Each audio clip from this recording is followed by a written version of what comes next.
ધોરણ 7 વિજ્ઞાન પ્રકરણ 9 ભૂમિ સોઇલ. ભૂમિ એ ખૂબ જ અગત્યનો કુદરતી સ્ત્રોત છે. તે વનસ્પતિના મૂળને જકડી રાખીને તથા પાણી અને પોષક તત્વો આપીને તેની વૃદ્ધિને આધાર આપે છે. તે ઘણા સજીવોનું ઘર છે. ભૂમિ ખેતી માટે ખૂબ જ મહત્વની છે. ખેતી, ખોરાક, કપડાં અને રહેઠાણ પૂરું પાડે છે. આમ ભૂમિ એ આપણા જીવનનું અભિન્ન અંગ છે. પહેલા વરસાદ પછીની ભીની માટીની સુગંધ એ આપણને હંમેશા મહેકાવે છે. ભૂમિ જીવનથી ભરપૂર. Soil teeming with life. એક દિવસ વર્ષા ઋતુમાં પહેલી અને બુજોએ અળસિયાને અર્થવોર્મ ભૂમિમાંથી બહાર નીકળતા જોયું. પહેલીને આશ્ચર્ય થયું કે અન્ય સજીવો પણ ભૂમિમાં હશે. ચાલો શોધીએ. પ્રવૃત્તિ 9.1. કેટલાક માટીના નમૂના લો અને તેઓનું ધ્યાનથી અવલોકન કરો. તમે બહિર્ગોળ લેન્સ વાપરી શકો છો. દરેક નમૂનાનો કાળજીપૂર્વક અભ્યાસ કરો અને માહિતી કોષ્ટક 9.1 ભરો. તમારા મિત્રો સાથે અવલોકનની ચર્ચા કરો. તમે એકત્ર કરેલા માટીના નમૂના તમારા મિત્રે એકત્ર કરેલા માટીના નમૂના જેવા જ છે. બુજો અને પહેલીએ માટીને ઘણી રીતે વાપરી છે. તેઓ તેની સાથે રમતા ખૂબ જ આનંદ મેળવે છે. તે ખરો આનંદ છે. ભૂમિની ઉપયોગિતાઓની એક યાદી બનાવો. કોષ્ટક 9.1. ક્રમ: ભૂમિનો સ્ત્રોત, વનસ્પતિ, પ્રાણી, અન્ય બીજા અવલોકનો. 1. બગીચાની માટી, ઘાસ. કીડી. 2. રસ્તાની બાજુની માટી. 3. જ્યાં બાંધકામ ચાલુ હોય ત્યાંની માટી.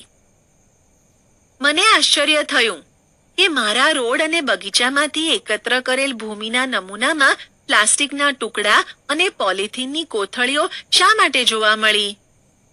પોલિથીનની કોથળીઓ અને પ્લાસ્ટિક ભૂમિના પ્રદૂષકો છે. તેઓ ભૂમિમાં રહેતા સજીવોને પણ મારી નાખે છે. તેથી જ પોલિથીન અને પ્લાસ્ટિકની કોથળીના વપરાશ પર પ્રતિબંધ હોવો જ જોઈએ.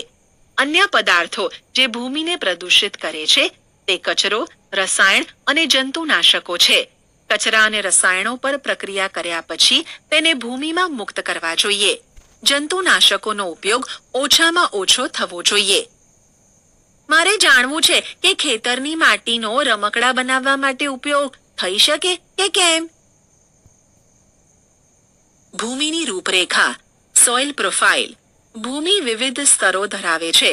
સ્તરોની ગોઠવણી કેવી રીતે થયેલ છે તે આ પ્રવૃત્તિ દ્વારા જાણો. પ્રવૃત્તિ 9.2. થોડીક માટી લો. માટીના ઢેફાને હાથ વડે તોડીને પાવડર બનાવો. એક કાચનો ગ્લાસ લો. તેને 3/4 પાણીથી ભરો અને તેમાં મુઠ્ઠી ભરીને માટી નાખો. તેને લાકડી વડે હલાવો જેથી માટી ઓગળી જાય. હવે તેને થોડીવાર કોઈ પણ હલનચલન વિના મૂકી રાખો. ત્યાર પછી તેનું અવલોકન કરો અને નીચે આપેલા પ્રશ્નોના જવાબ આપો. શું તમને કાચના ગ્લાસમાં અલગ અલગ કદ ધરાવતા ઘટકોના સ્તરો જોવા મળે છે? આ સ્તરો દર્શાવતી આકૃતિ દોરો. શું તેમાં પાણીની સપાટી પર સડી ગયેલા પાંદડા કે પ્રાણી જોવા મળે છે? ભૂમિમાં રહેલા સડેલા મૃત ઘટકોને સેન્દ્રિય પદાર્થો હ્યુમસ કહે છે. તમને કદાચ જાણ હશે કે ભૂમિ એ પાણી, પવન અને વાતાવરણ દ્વારા મોટા પથ્થરોના તૂટવાથી બને છે. આ પ્રક્રિયાને અપક્ષય વેધરિંગ કહે છે. કોઈ પણ ભૂમિનો પ્રકાર તે કયા પ્રકારના પથ્થરમાંથી નિર્માણ પામી છે અને તેના પર ઉગતી વનસ્પતિઓ આધાર રાખે છે. ભૂમિનો લંબરૂપ છેદ જોતા તેના વિવિધ સ્તરો જોઈ શકાય છે, જેને ભૂમિની રૂપરેખા સોઇલ પ્રોફાઇલ કહે છે. દરેક સ્તર તેના રચના, રંગ, ઊંડાઈ અને રાસાયણિક બંધારણમાં ભિન્નતા દર્શાવે છે. આ સ્તરો ક્ષિતિજ તરીકે વર્ણવાય છે. આપણે સામાન્ય રીતે ભૂમિના ઉપરના સ્તરો જોઈએ છે, તેની નીચેના સ્તરો જોતા નથી. જો આપણે તાજેતરમાં ખોદેલો ખાડો જોઈએ તો આપણે ભૂમિના અંદરના સ્તરો પણ જોઈ શકીએ છીએ. આવો દેખાવ આપણને ભૂમિના જુદા જુદા સ્તરો એટલે કે રૂપરેખા વિશે માહિતગાર કરાવે છે. આપણે ભૂમિની રૂપરેખા કૂવો ખોદતી વખતે અથવા મકાનના પાયા નખાતા હોય ત્યારે જોઈ શકીએ છીએ. તે આપણને પહાડી રસ્તાઓ કે ઢાળવાળા નદી કિનારે પણ જોઈ શકાય છે. સૌથી ઉપરનું સ્તર ઘેરા રંગનું અને સેન્દ્રિય પદાર્થો તથા ખનિજ દ્રવ્યોથી ભરપૂર હોય છે. સેન્દ્રિય પદાર્થો હ્યુમસ ભૂમિને ફળદ્રુપ બનાવે છે અને ઉગતી વનસ્પતિને પોષક તત્વો પૂરા પાડે છે. આ સ્તર સામાન્યપણે નરમ, છિદ્રાળુ અને પાણીનું પ્રમાણ જાળવી રાખે છે. આવી ભૂમિને ઉપરી ભૂમિ અથવા એ સ્તર કહે છે. કીડાઓ, ઉંદરો, છછુંદર, મોલ્સ, ઢાલિયા જીવડા, બીટલ્સ જેવા સજીવોને રહેઠાણ પૂરું પાડે છે. નાની વનસ્પતિઓના મૂળ સંપૂર્ણપણે ઉપરી ભૂમિમાં ખૂંપેલા હોય છે. તેના પછીના સ્તરમાં સેન્દ્રિય પદાર્થો હ્યુમસ ઓછી માત્રામાં પરંતુ ખનિજ દ્રવ્યો વધુ હોય છે. આ સ્તર સામાન્ય રીતે સખત અને સઘન હોય છે, જેને બી સ્તર અથવા મધ્ય સ્તર કહે છે. ત્રીજું સ્તર સી સ્તર કહેવાય છે, જે ફાંટા તથા તિરાડો ધરાવતા નાના ખડકોના ટુકડાઓનું બનેલું હોય છે. આ સ્તરની નીચે આધાર ખડક હોય છે, જે ખૂબ જ સખત હોવાથી કોદાળી, સ્પેડ વડે ખોદવું અઘરું છે. ભૂમિના પ્રકારો સોઇલ ટાઇપ્સ.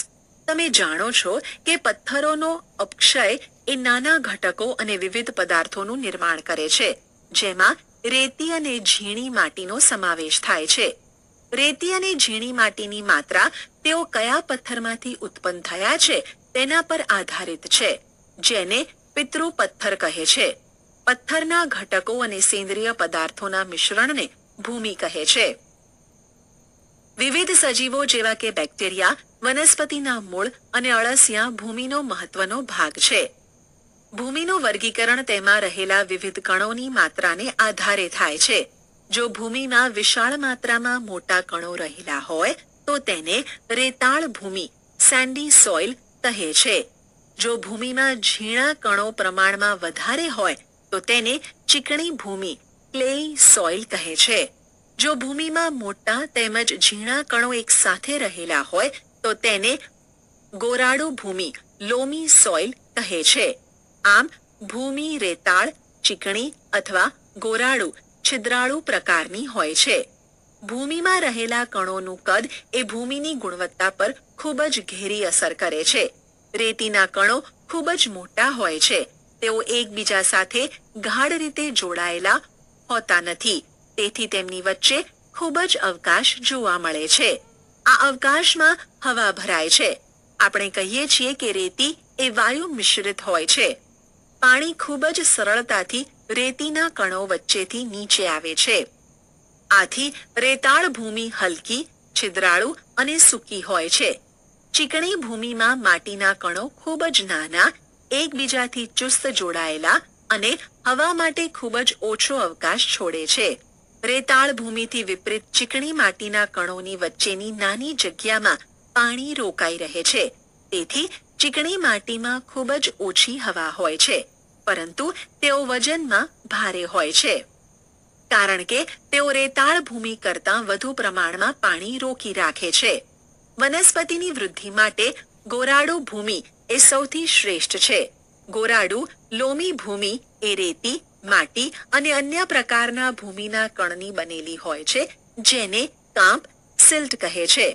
નદીના કાંઠા ઉપર કાંપ એકત્ર થાય છે. કાંપના કણનું કદ રેતી અને માટીના કણના કદની વચ્ચેનું હોય છે. ગોરાડુ ભૂમિમાં પણ કણ જોવા મળે છે. આ ભૂમિ વનસ્પતિની વૃદ્ધિ માટે યોગ્ય જલધારણ ક્ષમતા ધરાવે છે.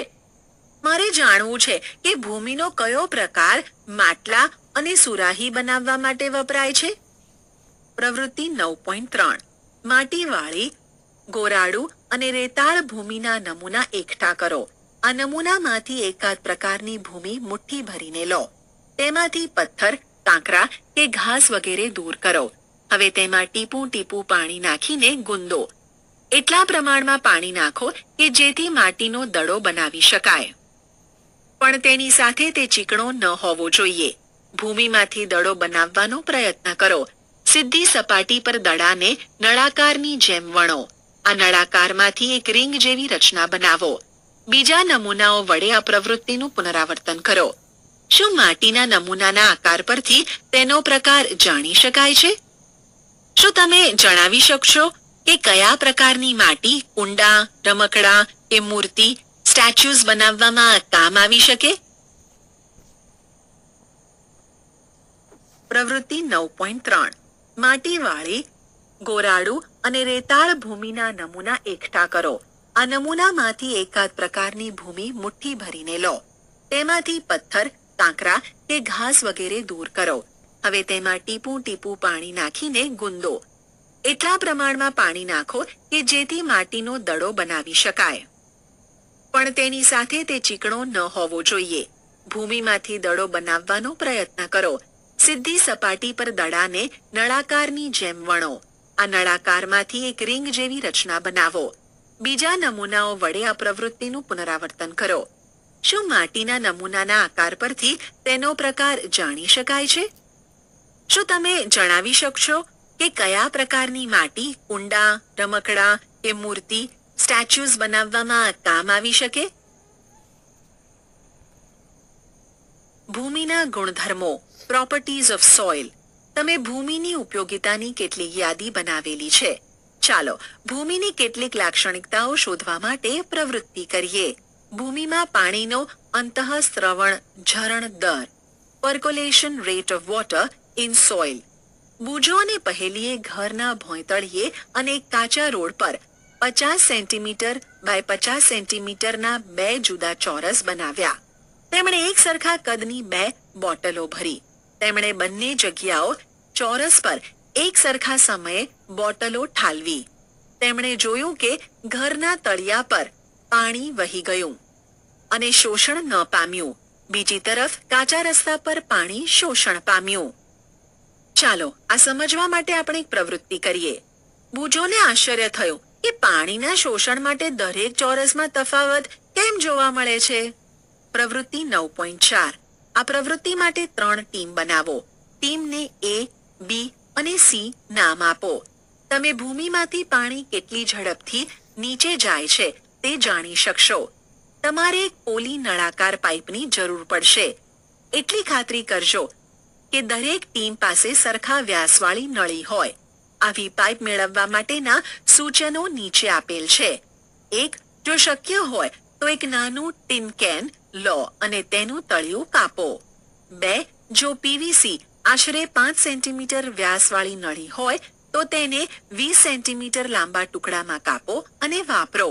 જે સ્થાન પરથી ભૂમિ એકત્ર કરવાના હોય ત્યાં 2 સેન્ટીમીટર ઊંડી પાઇપ મૂકો. 200 મિલીલીટર જેટલું પાણી તેમાં નાખો. 200 મિલીલીટર પાણી માપવા માટે તમે 200 મિલીલીટર ખાલી બોટલ વાપરી શકો. તેમાં પાણી નાખવાનું શરૂ કરો ત્યારનો સમય નોંધો. જ્યારે પાઇપમાંથી પૂરેપૂરું પાણી ખાલી થાય ત્યારનો સમય નોંધો. અહીં પાણી ઉભરાઈ ન જાય અથવા તો આજુબાજુ ના ઢોળાઈ જાય તેની કાળજી લેવી. નીચે આપેલ સૂત્રની મદદથી અંતઃસ્રવણ દર ગણો. અંતઃસ્રવણ દર મિલીલીટર પ્રતિ મિનિટ બરાબર પાણીની માત્રા મિલીલીટર અપોન અંતઃસ્રવણ સમય મિનિટ. ઉદાહરણ તરીકે એક ચોક્કસ નમૂના માટે તે 200 મિલીલીટરના અંતઃસ્રવણ માટે 20 મિનિટ લે છે. તો અંતઃસ્રવણનો દર બરાબર 200 મિલીલીટર અપોન 20 મિનિટ બરાબર 10 મિલીલીટર પ્રતિ મિનિટ. તમારા ભૂમિના નમૂના માટે અંતઃસ્રવણનો દર ગણો. તમારા અવલોકનો બીજા સાથે સરખાવો અને દરેક ભૂમિના નમૂનાને અંતઃસ્રવણ દરના ચડતા ક્રમમાં ગોઠવો. ભૂમિમાં ભેજ, મોઇશ્ચર ઇન સોઇલ. શું તમે ક્યારેય ઉનાળાના ગરમ દિવસોમાં ખેતર નજીકથી પસાર થયા છો? તમે કદાચ ભૂમિ પરની હવા થોડીક ચળકતી લાગશે. આવું શા માટે? આ પ્રવૃત્તિ કરો અને જવાબ મેળવો. પ્રવૃત્તિ 9.5 એક ઉત્કલન નળી લો. તેમાં 2 ચમચી માટીનો નમૂનો નાખો. તેને જ્યોત પર ગરમ કરો અને અવલોકન કરો. ચાલો આપણે શોધીએ કે ગરમ કરવાથી શું થાય છે. શું તમને પાણીના બિંદુઓ ક્યાંય દેખાય છે? જો હા તો તમને તે ક્યાં જોવા મળે છે? ગરમ કરતા પાણી ભૂમિમાંથી બાષ્પ રૂપે બહાર નીકળે છે. ઉપર જતા બાષ્પ ઠંડી પડે છે અને ઉત્કલન નળી ઉપરની અંદરની સપાટી પર જામે છે. ઉનાળાના ગરમ દિવસોમાં ભૂમિમાંથી નીકળતી બાષ્પ એ સૂર્યપ્રકાશનું પરાવર્તન કરે છે અને ભૂમિની ઉપરની સપાટી ચળકતી લાગે છે. ભૂમિના નમૂનાને ગરમ કર્યા પછી તેને ઉત્કલન નળીમાંથી બહાર કાઢો. તેને જે ભૂમિને ગરમ નથી કરેલ તેની સાથે સરખામણી કરો. બંને વચ્ચેનો તફાવત નોંધો. ભૂમિ દ્વારા પાણીનું શોષણ, absorption of water by soil. શું બધી જ પ્રકારની ભૂમિ એકસરખી રીતે પાણીનું શોષણ કરે છે? ચાલો જાણીએ. પ્રવૃત્તિ 9.6. એક પ્લાસ્ટિકની ગરણી લો. એક ગાળણપત્ર અથવા સમાચાર પત્રનો ટુકડો લો. તેને વાળીને આકૃતિમાં દર્શાવ્યા મુજબ ગોઠવો. 50 ગ્રામ કોરી પાવડરવાળી ભૂમિ લઈ તેને ફેનલ ગરણીમાં નાખો. અંકિત નળાકારની મદદથી નિશ્ચિત માત્રામાં પાણી લઈ તેને ટીપે ટીપે ભૂમિ પર નાખો. તમે આ હેતુ માટે ડ્રોપરનો વપરાશ કરી શકશો. બધું જ પાણી એક જ સ્થાન પર ન પડવા દો. બધી જ ભૂમિ પર પાણી રેડો. જ્યાં સુધી પાણી ટપકવાનું શરૂ ન થાય ત્યાં સુધી પાણી રેડો. અંકિત નળાકારમાં વધેલું પાણી મૂળ લીધેલી પાણીની માત્રામાંથી બાદ કરો. આટલું પાણી ભૂમિ દ્વારા શોષણ પામ્યું. નીચે મુજબ તમારી નોંધપોથીમાં પરિણામ લખો. ભૂમિ માટીનું વજન બરાબર 50 ગ્રામ. અંકિત નળાકારમાં શરૂઆતમાં લીધેલ પાણીનું કદ બરાબર યુ મિલીલીટર. અંકિત નળાકારમાં બાકી રહેલ પાણીનું કદ બરાબર વી મિલીલીટર. ભૂમિ દ્વારા શોષાયેલ પાણીનું કદ બરાબર U-V મિલીલીટર. ભૂમિ દ્વારા શોષાયેલ પાણીનું વજન બરાબર U-V ગ્રામ. 1 મિલીલીટર પાણીનું વજન 1 ગ્રામ જેટલું. શોષાયેલ પાણીના ટકા બરાબર U-V/50 × 100. ગ્રામ અને કિલોગ્રામ હકીકતમાં દળના એકમો છે. 1 ગ્રામ અને 1 કિલોગ્રામના દળનું વજન 1 ગ્રામ અને 1 કિલોગ્રામ હોય છે. પરંતુ સામાન્ય રીતે રોજિંદા વ્યવહારમાં વેપાર તથા ઉદ્યોગમાં ગ્રામ અને ગ્રામ વજનના તફાવતને અવગણવામાં આવે છે. આ પ્રવૃત્તિ જુદા જુદા ભૂમિના નમૂનાઓ સાથે કરો. શું તમને બધા જ નમૂનાઓ માટે એક જ પરિણામ મળશે? તમારા મિત્રો સાથે પરિણામ ચર્ચો અને નીચેના પ્રશ્નોના જવાબ આપો. કયા પ્રકારની ભૂમિમાં વધુમાં વધુ અંતઃસ્રવણ દર જોવા મળશે? કયા પ્રકારની ભૂમિમાં ઓછામાં ઓછો અંતઃસ્રવણ દર જોવા મળે છે? કયા પ્રકારની ભૂમિ પાણીને ખૂબ જ ઝડપથી અંદર જવા દેશે?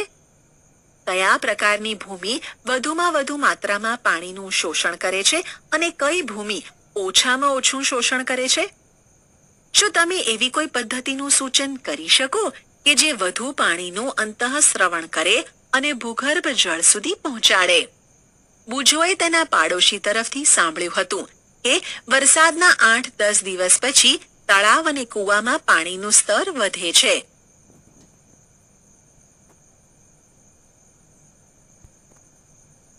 ભૂમિ અને પાક, સોઇલ એન્ડ ક્રોપ્સ. ભારતના જુદા જુદા ભાગોમાં જુદા જુદા પ્રકારની ભૂમિ જોવા મળે છે.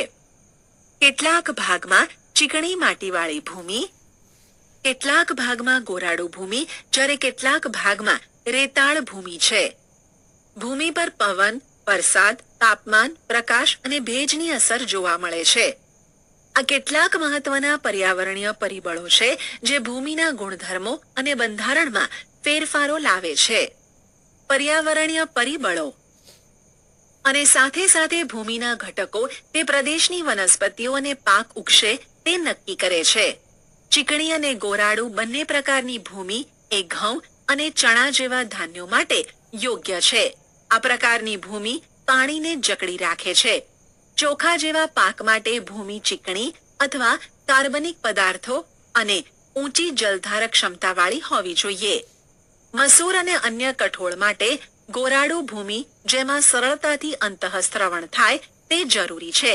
કપાસ માટે રેતાળ અથવા ગોરાડુ જે સરળતાથી અંતઃસ્રવણ થવા દે અને વધુ પ્રમાણમાં હવા ધરાવે તે વધુ યોગ્ય છે. ઘઉં જેવા પાકને ચીકણી માટીમાં ઉગાડવામાં આવે છે કારણ કે તેઓ સેન્દ્રિય પદાર્થોથી ભરપૂર હોય છે અને ફળદ્રુપ હોય છે. તમારા શિક્ષકો, માતા પિતા અને ખેડૂત મિત્રો પાસેથી ભૂમિના પ્રકાર અને તેમાં ઉગાડી શકાતા પાક વિશે માહિતી મેળવો. કોષ્ટક 9.2 માં તમારી વિગતો દર્શાવો. કયા પ્રકારની ભૂમિ ચોખા ઉગાડવા માટે સુયોગ્ય છે? વધારે અંતઃસ્રવણ દર્શાવતી કે ઓછું અંતઃસ્રવણ દર્શાવતી?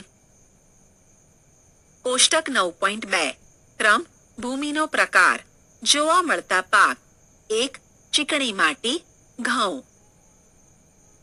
અંતઃસ્રવણ દર અને પાણીની માત્રા જાળવી રાખવાના દર વચ્ચે શું તફાવત છે? બૂঝો તો આગળ વાંચેલું બધું ભૂલી ગયો લાગે છે. જા અને આખું પ્રકરણ ફરી વાંચ અને તને જવાબ મળી જશે. Case study. જ્હોન, રશીદા અને રાધા મધ્યપ્રદેશમાં સોહાગપુરમાં લીલાધર દાદા અને સંતોષ માલવિયા પાસે ગયા. લીલાધર દાદા ભૂમિનો પિંડ બનાવી રહ્યા હતા, જેમાંથી સુરાહી, મટકી, તાવડી વગેરે બનાવી શકાય. તેઓની વચ્ચે લીલાધર દાદા સાથે થયેલ વાતચીત નીચે મુજબ હતી. ભૂમિ ક્યાંથી મેળવાય છે? ઓપ્શન: ભૂમિ ક્યાંથી મેળવાય છે? અમે ઉજ્જડ ભૂમિના ટુકડામાંથી કાળી માટી લાવીએ છીએ. માટીનું પિંડ કેવી રીતે બનાવાય છે? કોરી માટી એક મોટા ટાંકામાં લેવામાં આવે છે. તેમાંથી કાંકરા વગેરે કાઢીને ચોખ્ખી કરવામાં આવે છે. આ બધી વસ્તુઓ દૂર કરીને 8 કલાક સુધી માટીને પલાળવામાં આવે છે. ઘોડાની લાદ ઉમેરીને માટી ગૂંદવામાં આવે છે. બંધાયેલી ભૂમિને ચાકડા પર મૂકવામાં આવે છે અને ચોક્કસ આકાર અપાય છે. અંતિમ આકાર હાથથી આપવામાં આવે છે. 3 દિવસ સુકાવા દીધા પછી તેને રંગકામ કરાવવામાં આવે છે. તે સુકાઈ જાય પછી તેને ઊંચા તાપમાને ગરમ કરવામાં આવે છે. માટીમાં ઘોડાની લાદ શા માટે ઉમેરવામાં આવે છે? ઘોડાની બળી ગયેલી લાદ માટીના છિદ્રો ખુલવામાં મદદ કરે છે.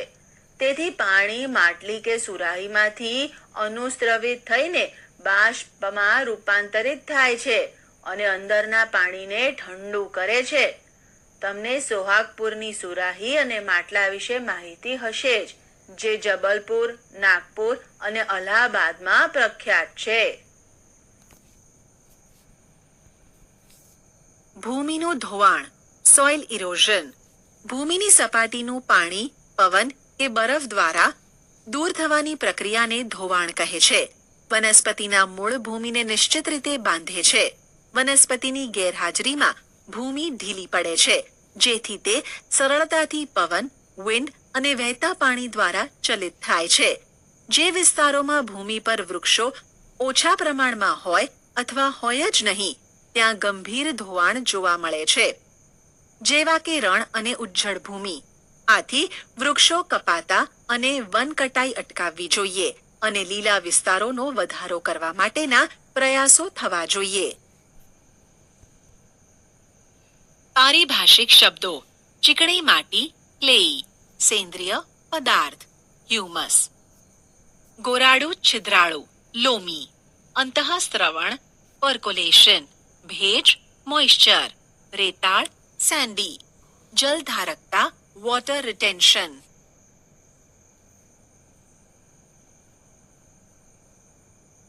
તમે શું શીખ્યા? પૃથ્વી પરના જીવન માટે ભૂમિ અગત્યની છે.